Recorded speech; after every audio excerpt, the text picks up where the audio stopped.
Hey y'all, it's Mel, also known as Mel Bay. Now, if you don't know me, bitch, you should. No, let me stop. I am a travel and lifestyle blogger, and I love to specifically solo travel. Check out my blog, melbay.com. I'll put it right over here.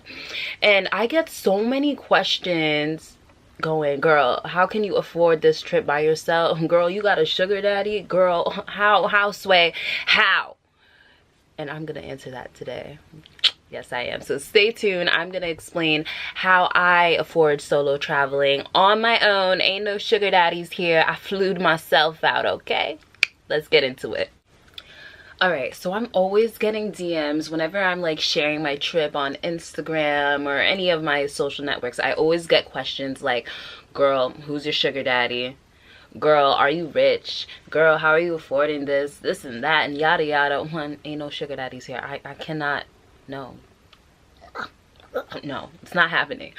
But you guys, I feel like there's a big misconception that traveling is expensive, and it does not need to be. It really doesn't. When you have resources, the resources that you have in 2019, traveling does not need to be expensive, and you can save a lot of money as a solo traveler, as a traveler in general.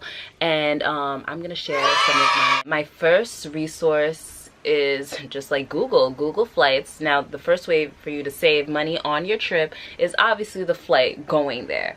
I use Google Flights all the time, where it gives you all the flights of the day or days that you want to go, and then, you know, timing and prices, so you're able to compare prices.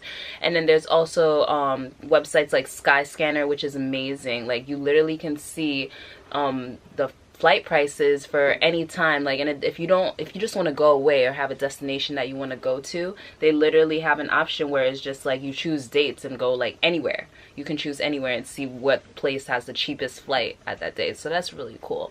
Hopper is a really good app too, because it tells you when the prices are going down or going up for certain flights. And my personal favorite is, I love social media and the power of social media, because this Twitter page called Sue's Travels. If you're on Twitter and you want to travel and live your best life and you're not following Sue's Travels, like, what are you doing? What are you doing? I love that Twitter page so much, because they share any and every deal, every flight deal you could imagine, and they're so damn fast with it. I don't know how they do it, but they're on point. Literally, I got an email from JetBlue about like their one-day sale, and Sue's Travels was already posting each destination and the price and what day, and it's just amazing.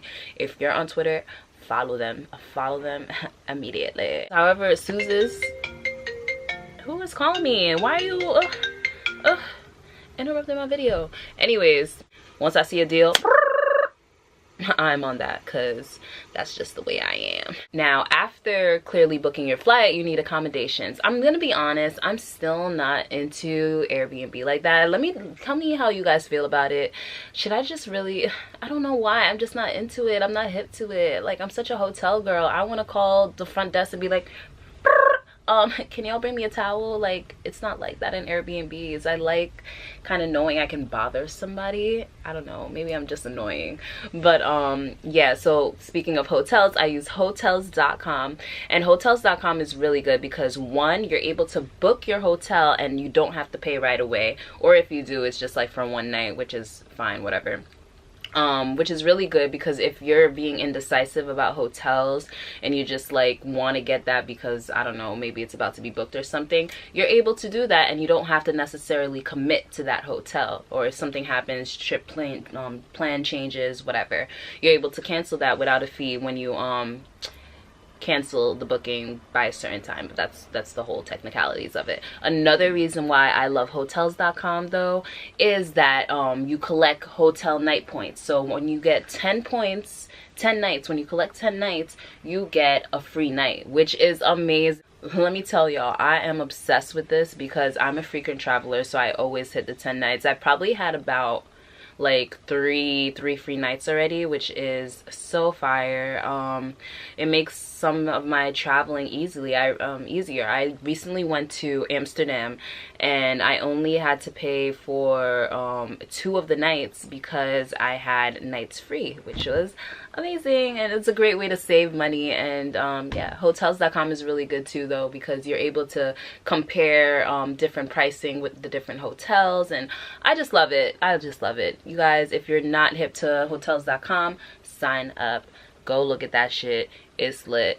Let's go on to the next one. Okay, now we on to the next one.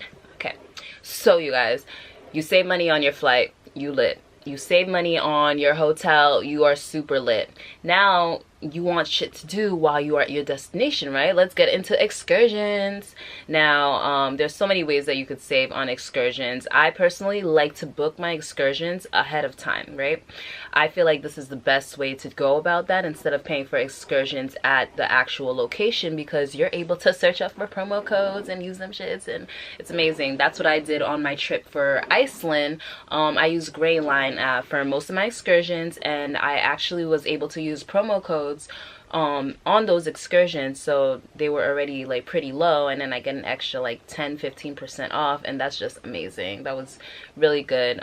So just making sure that you book excursions ahead of time. Gray Line is a really good option. TripAdvisor is really good too, you guys. Do not sleep on TripAdvisor. A lot of people look at it just to see reviews on certain things, but you can actually book excursions via TripAdvisor as well, and you see the reviews on that, so that's a really great tool as well. And there's also promo code options that you can use for that as well. So please book your excursions ahead of time. And this is why I keep on telling y'all, to save money on traveling, you just need to make sure you're doing stuff ahead of time. That's really the key. That's really the key. You ain't gotta be rich, you just gotta know how to plan your ish. Get your ish together, okay? Let's get into the next one, you guys.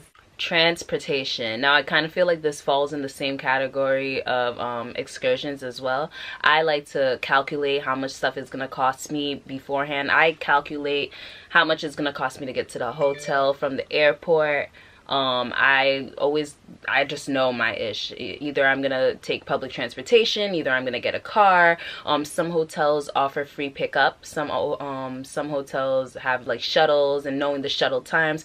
Do your research. There's so many options to save money on transportation, but y'all don't do the research. Now when it came to transportation, it's literally the same method that I use for excursions. I just like to know ahead of time how much things are gonna cost, seeing if Uber is available, what is the actual like transportation method of preference there. That's something you need to know. If, let's just say, hopping on the train is gonna cost you $2, why are you getting in an Uber?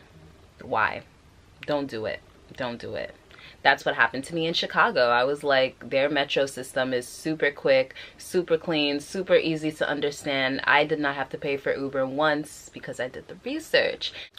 So let's just say you get to a destination where public transportation isn't as great, it's kind of iffy. Make sure you're checking with your hotel that you're staying with, or Airbnb if your host is able to pick you up, or if there's like a free pickup option. If there's no free pickup option, can they schedule a taxi or cab to come and pick you up? They are locals there. They want you to get to the hotel because they want your money.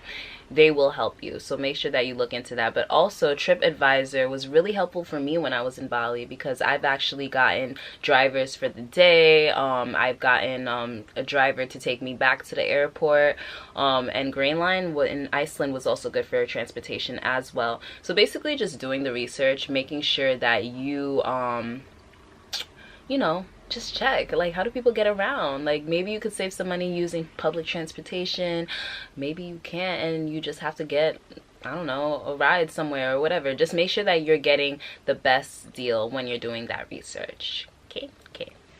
So some other tools that I've just ran into recently are really cool. So I don't know if you guys have ever heard of Affirm, but Affirm is basically an option when you're booking in some travel sites such as Travelocity, Cheapo Air, whatever it's called, I don't know, Cheapo Air, something like that, where you're able to book your flights, but you can use Affirm. Now Affirm is a payment plan option, so you don't have to put any money down. You can literally book your flight and then have a payment plan for, I don't know, let's just say you buy a flight that's like $500. You're able to have a payment plan for like either 12 months and you would pay a certain amount, or 6 months, whatever works for you basically. So basically you just cop the flight and you ain't even have to pay for it yet. Now, this option is really great for you if you don't have the funds to buy a flight or a whole vacation package at the time. I highly suggest it if necessary. Personally, I'm kind of iffy about that. I just like to pay and get it out the way and never think about it again.